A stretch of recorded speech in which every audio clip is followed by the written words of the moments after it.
दोस्तों, आज से हजारों साल पहले भारत भूमि पर एक ऐसी महान नदी बहती थी जिसे ज्ञान, पवित्रता और समृद्धि का प्रतीक माना गया।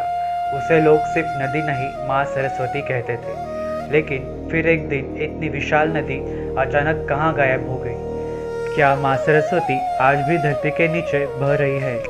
यह सवाल कईयों के मन में है। वैदिक काल में माँ सरस्वती को सबसे महान नदी माना गया।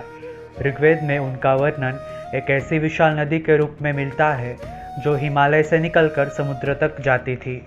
उनके किनारे ऋषि मुनियों के आश्रम थे, यज्ञ होते थे और ज्ञान की धारा बहती थी। इसलिए उन्हें ज्ञान और विद्या की देवी के रूप में भी पूजा गया। इतिहासकार मानते हैं कि माँ सरस्वती के किनारे अनेक प्राचीन नगर बसे थे। खेती होती थी, व्यापार होता था और लोगों का जीवन समृद्ध था।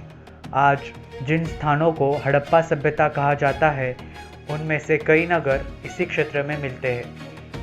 यानी जहां आज रेगिस्तान है, वहां कभी जीवन लहराता था। लेकिन समय हमेशा एक जैसा नहीं रहता।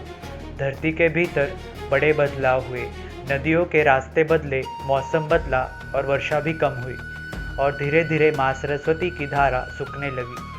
जो नदी कभी गर्जना करती थी, वह रेत में खो गई। सदियों बाद विज्ञान ने फिर सबको चौंका दिया।